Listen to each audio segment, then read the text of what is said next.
நேமையை அடியன் மனசைய பரியத்தை காப்பாற்றிக்கணும்னு பெருமாளை பிரார்த்திக்கிறேன்.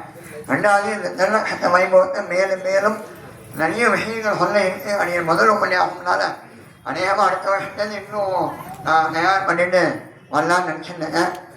சுவாமி அனுப்புறதுல அடியோட பிரணாமத்தோடு இதை முடிச்சுக்கிறேன். தன்யோசமி சிவகே கோபாலஜி மகாராஜி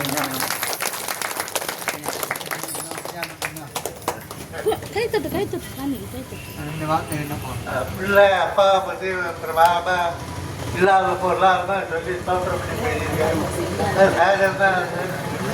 அது மாதிரி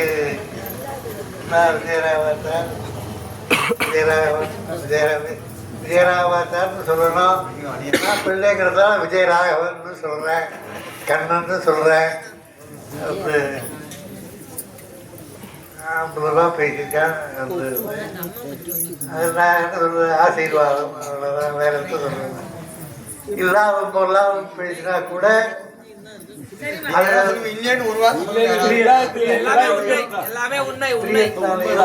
வாத்சல்யத்தினாலையும் அன்புனாலையும் இந்த மாதிரி பேசியிருக்கா. இல்லாத பொருளாகும் உண்மைதான் சொல்லியிருக்கேன். சத்தியம் பிரபத்தியன்னு சொல்லியிருக்கு வேதத்தில்.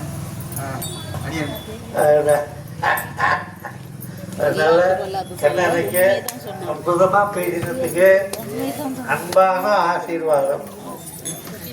வந்ததா அபிநந்ததா ஆசீர்வாதம். அடுத்தாப்புல காரைக்கால் ராஜகோபால் சரியான போட்டிருக்கு.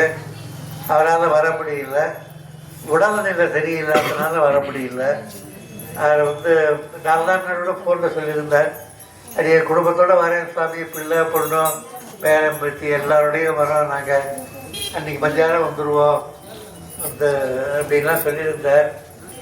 அப்புறம்ப்பா இன்றைக்கி தினம் திடீர்னு ஃபோன் பண்ணி உடம்பு சரியில்லை சுவாமி இதாக இருக்கேன், அதனால் என்னை விட்டுட்டு வாங்க பொண்ணு பிள்ளை கொண்டாலாமல் வர முடியல, நீ இதாக இருக்கா, ஆஸ்பத்திரியில் அட்மிட் பண்ணிருக்கேன் அப்படின்னு. வர முடியல, சீக்கிரம் உடம்பு குணமாகட்டும் ராஜகோபாலாச்சாரியார்.